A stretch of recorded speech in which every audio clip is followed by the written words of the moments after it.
Hello दोस्तों, स्वागत है आपका हमारे यूट्यूब चैनल स्टडीग्राम में। तो दोस्तों, ये मेरा कंपनीज एक्ट का सेकंड पार्ट है। इससे पहले वाला पार्ट में हम लोगों ने कंपनीज एक्ट का जो सेक्शन 1 है उसको पढ़ा था। उसके अंदर जो कंपनी का डिफिनेशन, कंपनी कहाँ कहाँ अप्लीकेबल है और कंपनीज एक्ट किन किन कंपनियों पर अप्लीकेबल है उसके बारे में जाना था। ओके।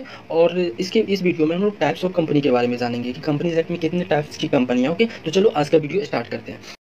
तो दोस्तों, कंपनीज को हम लोग on the basis of incorporation हम लोग दो कैटेगरीज में बांट सकते हैं। पहला है आपका इनकॉर्पोरेटेड और दूसरा है अनइनकॉर्पोरेटेड। और जो हम लोग के सिलेबस में है उसमें हम लोग को केवल पढ़ना है इनकॉर्पोरेटेड, मतलब जो भी कंपनीज एक्ट 2013 या एनी अदर प्रीवियस लॉ के अंदर कोई भी कंपनी अगर इनकॉर्पोरेट है तो उसी के बारे में हम लोग के सिलेबस में और उसी को पढ़ना। ओके, तो हम लोग को जो अनइनकॉर्पोरेटेड है उसके बारे में कुछ नहीं पढ़ना। और फिर जो इनकॉर्पोरेटेड कंपनी है उसको हम लोग फर्दर 3 कैटेगरीज में बांट सकते हैं। पहला आपका हो गया चार्टेड कंपनी, दूसरा हो गया आपका स्टैट्यूटरी कंपनी और तीसरा हो गया आपका रजिस्टर्ड कंपनी। ओके, तो ये चार्टेड कंपनी क्या है? देखो, चार्टेड कंपनी का मैं आपको डिफिनेशन दिखा दूँ।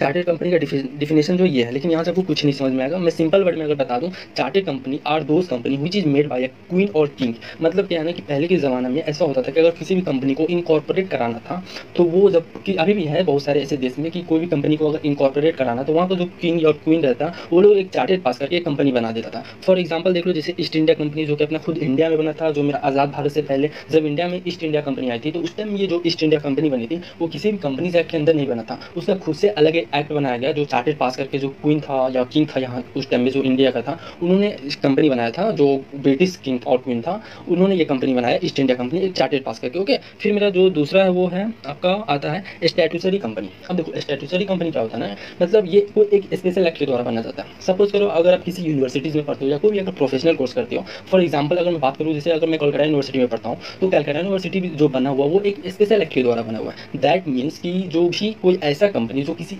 स्पेशल एक्ट के द्वारा बना होता है उसको हम लोग कंपनीज तो नहीं बोलते, लेकिन वो बॉडी कॉर्पोरेटेड होता है। जैसे कलकत्ता यूनिवर्सिटी की बात कर लो तो कलकत्ता यूनिवर्सिटी जो बना हुआ है वो एक स्पेशल एक्ट के द्वारा बना हुआ है, that is Calcutta university act 1951। ऐसा नहीं था कि कलकत्ता यूनिवर्सिटी पहले से नहीं था, उससे पहले से भी था। 1857 से कलकत्ता यूनिवर्सिटी, उस टाइम में जो बना था कलकत्ता यूनिवर्सिटी वो चार्टेड एक्ट के अंदर बना था। दैट मीन्स उस टाइम ब्रिटिश की सरकार थी तो उस टाइम में एक गवर्नर था जिसका नाम था अलेक्जेंडर डफ बोल के। उन्होंने एक रिकमेंड किया था अपने महारानी को कि इंडिया में 2 यूनिवर्सिटी बनाना है, एक कलकत्ता और एक मुंबई मद्रास यूनिवर्सिटीज़ के बारे में। तो उस टाइम में जो बना था उस टाइम चार्टेड पास करके कलकत्ता यूनिवर्सिटी को बनाया गया एक स्पेशल एक्ट के द्वारा। लेकिन अभी का जो कलकत्ता यूनिवर्सिटी है वो स्पेशल एक्ट के द्वारा, मतलब आज़ाद भारत के बाद वेस्ट बंगाल की गवर्नमेंट ने एक स्पेशल एक्ट पास किया जिसका नाम कलकत्ता यूनिवर्सिटी एक्ट 1951 है, उसके अंदर बना हुआ है। मतलब साफ है कि जो स्टैट्यूटरी कंपनी होता है वो statutory company are made by special act. मैं इसका डिफिनेशन थोड़ा दिखा दूँ। देखो यहाँ लिखा हुआ है, created by special act of parliament और state legislature in case of central में अगर कोई चीज़ बनाना है, ऐसा कोई कंपनी स्टैट्यूटरी कंपनी, तो उसके लिए पार्लियामेंट में स्पेशल एक्ट पास करना होगा। अगर आपको स्टेट में बनाना है तो उसके लिए आपको स्टेट लेजिस्लेशन में कोई भी स्पेशल एक्ट पास करना होगा। ठीक, तो ये आपके सिलेबस में है नहीं, बस आपको नॉलेज के लिए जाना। आपके सिलेबस में जो है वो आपका रजिस्टर्ड कंपनी के बारे में जानना है। इसी कंपनी की इसके अंदर कितनी कितनी जो भी टाइप्स की कंपनी उसके बारे में आपको जानना है। तो पहला आपका liability of members. On the basis of liability of members जो कंपनी वो 3 कैटेगरीज की है। पहला तो लिमिटेड बाय शेयर्स, दूसरा है लिमिटेड बाय गारंटी और तीसरा है अनलिमिटेड कंपनी। ओके, तो हम लोग देख लेते हैं पहले लायबिलिटी ऑफ मेंबर्स के। On the basis of liability of members जो जितनी तरह की कंपनी उसके बारे में जान लेते हैं। तो पहले देखते हैं on the basis of liability. पहला जो आपका वो लिमिटेड बाय शेयर्स और गारंटी, फिर आपका अनलिमिटेड लायबिलिटी कंपनीज। ओके, तो देखते हैं पहला कंपनी लिमिटेड बाय शेयर्स। ये कहाँ लिखा हुआ है? Section 2 clause 22 of the companies act 2013, उसमें लिखा हुआ है company limited by shares means the company having the liability of its member limited by the memorandum to the amount if any unpaid on the shares respectively held by them. तो पढ़ के मे भी ना समझ में आए, मैं आपको सिंपल भाषा में समझा दूँ। जो कंपनी लिमिटेड बाय शेयर्स होता है उसके अंदर जो भी मेंबर रहता उसका जो लायबिलिटी रहता उतना ही शेयर्स तक फिक्स रहता जितना शेयर्स तक उन्होंने होल्ड करके रखा। सपोज करो एक कंपनी में, मैं आपको एग्जांपल दिखा दूँ।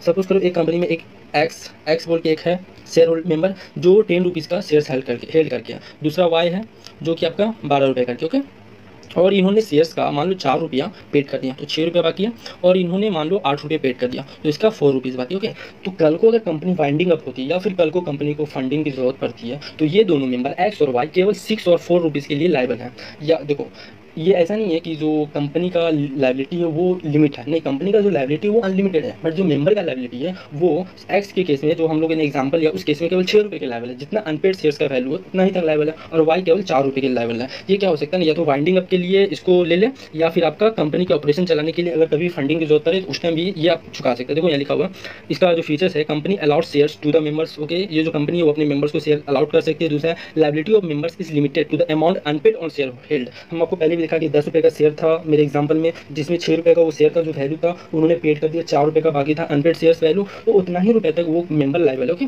तो देखो, the liability can be enforce at any time during the existence of the company और at the time of winding up. ऐसा नहीं है कि ये केवल वाइंडिंग अप के टाइम ही ये लाइबल रहेगा, ऐसा नहीं। अगर कंपनी को बीच में फंडिंग की जरूरत हुई उस टाइम भी वो मांग सकता है उस मेंबर से। ओके, तो ये मेरा था companies limited by shares. I hope आप लोग अच्छे से समझे होंगे। और जो मेरा दूसरा वो है companies limited by guarantee and not having share capital. ये कहाँ लिखा हुआ? सेक्शन 2 क्लोज 22 में लिखा हुआ है। Company limited by guarantee means the company having the liability of its member limited by the memorandum to such amount as the members may respectively undertake to contribute to the asset of the company in the events of being wound up. मतलब क्या है कि कोई member एक risk लेता है, एक fix amount तक गारंटी देता है कि अगर कल को कंपनी वाइंडिंग अप होता है, कल को कंपनी का अगर कल को कंपनी अगर बंद होता है, उस टाइम में अगर किसी भी क्रेडिटर को या किसी भी लायबिलिटी होल्डर को अगर अमाउंट चुकाना हुआ तो जितना अमाउंट तक वो मेंबर गारंटी लेता है उतना ही अमाउंट तक वो चुकाएगा। ओके, उससे ज़्यादा नहीं चुकाएगा। ओके, इसमें भी यही है कि जो कंपनी का लायबिलिटी है वो अनलिमिटेड है, लेकिन जो मेंबर का लायबिलिटी है वो उतना ही अमाउंट तक लिमिट है जितना अमाउंट तक उन्होंने खुद को गारंटी किया। मान लो कि अगर मान लो एक्स ने एक कंपनी खोला जिसमें एक्स ने बोला कि हम 1 लाख तक का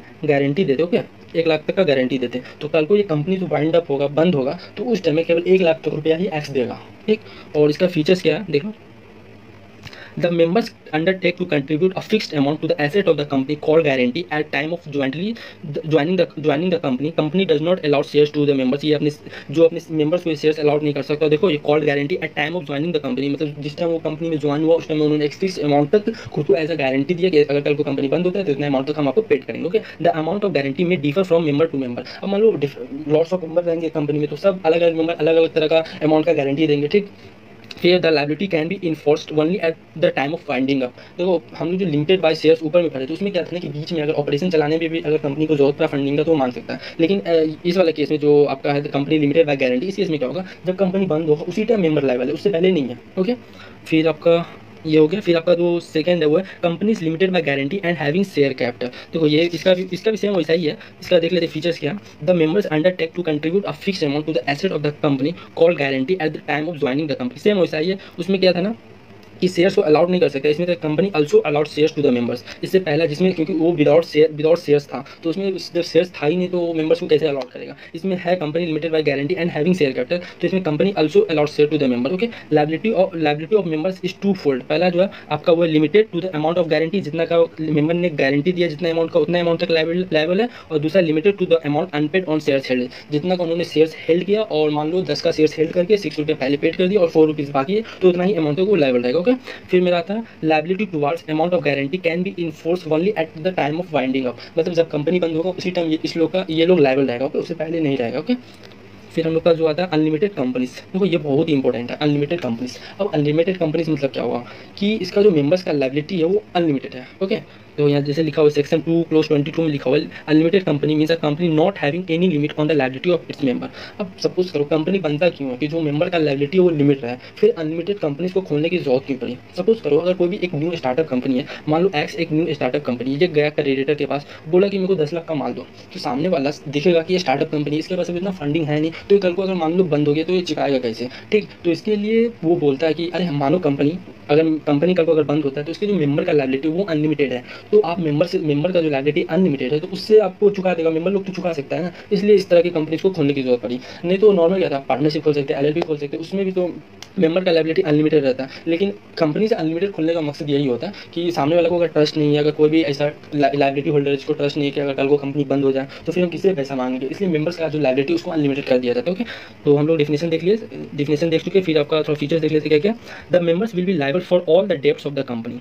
जितना भी लायबिलिटी है कंपनी का सबके लिए मेंबर लायबल है। ऐसा नहीं कि कोई ऐसा कंपनी के ऊपर लायबिलिटी है जिसके लिए वो लायबल नहीं है, हर एक डेब्ट के लिए वो लायबल है जब तक मेंबर इंसॉल्वेंट नहीं हो, मतलब जब तक कोर्ट उसको डिक्लेयर नहीं करते कि ये इसका दिवालिया हुआ है तब तक वो मेंबर लायबल रहेगा कंपनी के लिए। ओके, फिर आपका हो गया article must state the number of members with which the company is to be registered. जैसा होगा फ्यूचर ये सब पढ़ लीजिएगा, पर जो आपका एग्जाम में आता है वो केवल एमसीक्यू आता है, तो आप लोग को बेसिक कॉन्सेप्ट थोड़ा अच्छे से पता होना चाहिए। ओके, फिर आपका the unlimited company can be registered as a limited company through appropriate alteration in liability clause of MOA and alteration in AOA. Okay, the re-registration will not affect any debt, liabilities, obligation or contracts of the company before the re-registration. इसे आपको पढ़ना। फिर मेरा तो जो मेरा next है वो प्राइवेट कंपनी। अब प्राइवेट कंपनी का जो डिफिनेशन दिया हुआ है वो section 2 close 68 of the companies act 2013 में दिया हुआ है। Private company means the company having a minimum paid up share capital of 1 lakh rupees. मतलब ये क्या था, 2015 के बाद जो minimum paid up share capital था 1 लाख रुपीज़, उसको हटा दिया गया। अब कोई भी minimum paid up share capital की जरूरत नहीं है प्राइवेट कंपनी को। ओके, बट ये जो प्राइवेट कंपनी उसमें ढेर सारा रिस्ट्रिक्शन है। पहला जो है वो है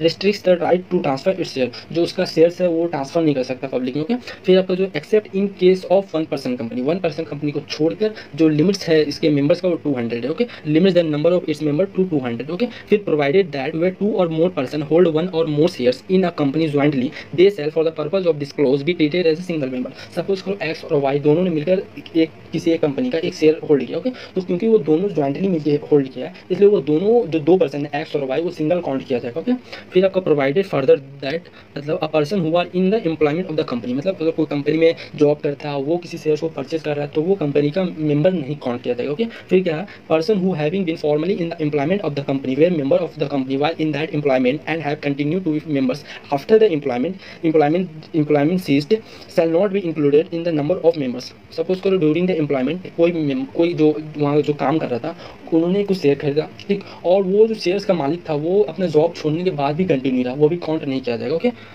फिर क्या है, prohibits any invitation to public to subscribe for any securities of the company. इसका मतलब क्या है ना, this means general offer to public not allowed but specific offers allowed to public. Okay, फिर आपका एक ये एग्जांपल दिया हुआ है, देखो एग्जांपल से समझाते थे जो भी उसका प्रोवाइडेड फर्दर दैट था, जो भी उसका रिस्ट्रिक्शन था उसमें क्या था, as Y Z company has 32 members to whom shares are allotted in addition to that shares are allotted to the following. ठीक, पहला देखो प्रेजेंट एम्प्लॉय 112 है और जो नन एम्प्लॉय था वो 32 था। ओके, फिर एक्स एम्प्लॉयज है वो 18 है और जो आपका x employees allotted shares after living the job, job छोड़ने के बाद जो था वो 8 था। और देखो जो दिया हुआ था total membership in the company for the purpose of section 3 close 1 सब क्लोज 3, इसमें क्या है, नन एम्प्लॉयज मेंबर 32। देखो जो मेंबर काउंट होगा वो केवल ये वाला काउंट होगा जो एडिशन मेंबर आया वो, और दूसरा जो x employees allotted share after living the job, job छोड़ने के बाद अगर किसी को कुछ शेयर्स मिला तो वही उस कंपनी का मेंबर काउंट होगा। तो देखो 32 और 8 मिला के 40 आया, तो केवल 40 जन ही उस कंपनी का मेंबर काउंट होगा। मतलब ये जो इतना था प्रेजेंट एम्प्लॉय 112 शेयर्स हेल्ड करके रखा हुआ है, ये सब काउंट नहीं होगा उसमें, ये सब मेंबर काउंट नहीं होगा। क्या, फिर पब्लिक कंपनी, देखो पब्लिक कंपनी का डिफिनेशन दिया सेक्शन 2 क्लॉज 17(1) में दिया हुआ। Public company means a company which is not a private company. Simple है, कितना सिंपल है, public company means a company which is not a private company. और प्राइवेट कंपनी का ऊपर में हम लोगों ने पूरा डिफिनेशन देखा था, तो मतलब जो प्राइवेट कंपनी वो पब्लिक कंपनी। ओके, तो इसमें कुछ दिमाग लगाने की जरूरत नहीं, इसमें केवल ये जो है ना, has a minimum paid up share capital of 5 lakh rupees, ये भी 2015 के बाद हट गया। जब 2015 में कंपनी 2013 अमेंड हुआ था उस टाइम से ये हट गया, minimum paid up share capital जो जॉब था वो हट गया। ओके, फिर इसमें आपको कुछ पढ़ना नहीं, हाँ इसमें ये पढ़ना है, provided that a company which is a subsidiary of a company not being a private company shall be deemed to be public company. Suppose करो एक प्राइवेट कंपनी जो किसी मान लो एक प्राइवेट कंपनी वो किसी पब्लिक कंपनी का सब्सिडरी है तो वो प्राइवेट कंपनी भी पब्लिक कंपनी ट्रीट किया जाएगा। ओके, और इसका जो है तो इसका public company should have minimum of 7 members रहना चाहिए मिनिमम। और दोनों में डिफरेंस क्या है वो थोड़ा देख लेते हैं। पब्लिक में और प्राइवेट में मिनिमम नंबर ऑफ मेंबर्स इसमें 7 रहना चाहिए पब्लिक में, प्राइवेट में 2 रहना चाहिए। Maximum number of members public में नो लिमिट, प्राइवेट में 200। Minimum paid up share capital 5 lakh और 1 लाख, ये आप जॉब नहीं है, ये हट गया। ओके, फिर आपका जो है नंबर ऑफ डायरेक्टर्स मिनिमम 3 रहना चाहिए पब्लिक में और प्राइवेट में 2 रहना चाहिए। ओके, और जो हायर मेंबर है सॉरी कितना हम डायरेक्टर रख सकते हैं, मैक्सिमम डायरेक्टर 15 रख सकते हैं। और अगर उससे ज़्यादा बढ़ाना मेरे को तो मेरे को अपना मीटिंग में एसआर पास करना होगा, मतलब स्पेशल रेजोल्यूशन पास करके हम लोग अपने डायरेक्टर को बढ़ा सकते हैं। फिर आपका क्या restriction on appointment of director, इसमें क्या कंसेंट नो सच रिक्वायर्ड, इसमें पब्लिक में रिक्वायर्ड पड़ता है, प्राइवेट में रिक्वायर्ड नहीं पड़ता किसी भी मेंबर्स का कंसेंट। ओके, और ये सब आपको पढ़ना नहीं है कुछ। ओके, जो मेरा नेक्स्ट है वो है गवर्नमेंट कंपनी। देखो ये सिंपल है, इसमें कुछ है नहीं कुछ खास। As per section 2 clause 45 of the companies act 2013, a government company means any company in which not less than 51% of the share capital is held by the central government. अगर कोई भी सेंट्रल गवर्नमेंट किसी भी company का 51% paid up share capital hold करके रखा है तो वो कंपनी गवर्नमेंट कंपनी कहलाएगा। या फिर एनी स्टेट गवर्नमेंट और गवर्नमेंट्स, मतलब या तो कोई सिंगल स्टेट गवर्नमेंट या फिर 2 स्टेट गवर्नमेंट मिलकर भी किसी कंपनी का 51% शेयर कैपिटल हेल्ड करके रखा है तो वो भी गवर्नमेंट कंपनी कहलाएगा। ठीक, फिर आपका हो गया partly by central government and partly bye 1 or more state government, या तो सेंट्रल गवर्नमेंट या स्टेट गवर्नमेंट दोनों मिल के होल्ड करके रखा, या फिर 2-3 स्टेट गवर्नमेंट और सेंट्रल गवर्नमेंट मिल करके 51% of the share capital held करके रखा तो वो कंपनी गवर्नमेंट कंपनी कहलाएगा। ओके, ये सिंपल है, इसमें कुछ था ही नहीं। और ये क्या एक पॉइंट ये देख लो, shares held by municipal and other local authorities are not to be taken into consideration. मान लो अगर जैसे कलकत्ता म्युनिसिपल कॉर्पोरेशन अगर किसी भी कंपनी का 51% शेयर कैपिटल हेल्ड करके रखा तो वो कंपनी गवर्नमेंट कंपनी नहीं कहलाएगा। ओके, फिर subsidiary of government company is also government company. Okay, मतलब अगर कोई सब्सिडी है कोई गवर्नमेंट कंपनी और उसका कोई कंपनी तो वो भी गवर्नमेंट कंपनी कहलाएगा। ओके, फिर ये हो गया और आपको ऐसा कुछ पढ़ना नहीं है। और आज का क्लास यहीं तक रखते हैं क्योंकि ये वीडियो थोड़ा लंबा हो गया। ओके, एक फॉरेन कंपनी के बारे में केवल जान लेते हैं, फिर नेक्स्ट वीडियो में हम लोग स्मॉल कंपनी क्या है, होल्डिंग कंपनी क्या है, सब्सिडी कंपनी क्या है, 1% कंपनी क्या है, ये सब के बारे में जान लेंगे। पहले हम लोग एक बार फॉरेन कंपनी के बारे में जान लेते हैं। फॉरेन कंपनी का डिफिनेशन जो दिया हुआ है वो सेक्शन 2 क्लॉज 42 में दिया हुआ है। तो उसका डिफिनेशन क्या है, कंपनी और body corporate incorporated outside India, मतलब कोई भी कंपनी जो अपना जो कंपनीज एक्ट 2013 है या एनी प्रीवियस लॉ जो भी था उसके अंदर अगर वो इनकॉर्पोरेट नहीं है तो वो फॉरेन कंपनी का लगा। देखो यहाँ तो कंपनी लिखा हुआ है लेकिन याद करना जो फॉरेन कंपनी होता है वो कभी भी कंपनी नहीं होता। हाँ, however it's a body corporate मान सकते हैं, कोई भी कंपनी होता है वो बॉडी कॉर्पोरेट होता है लेकिन हर एक बॉडी कॉर्पोरेट कंपनी नहीं होता। ये ध्यान में रख लो, मतलब all body corporates are not company but all company are body corporate. Okay, तो आज का क्लास यही तक। Tata bye bye. वीडियो कैसी लगी कमेंट करके जरूर रहता है और नेक्स्ट वीडियो में हम लोग देखेंगे जो स्मॉल कंपनी, सब्सिडी कंपनी और होल्डिंग कंपनी का डिफिनेशन पढ़ेंगे। ओके, तो आज के लिए बाय, थैंक यू।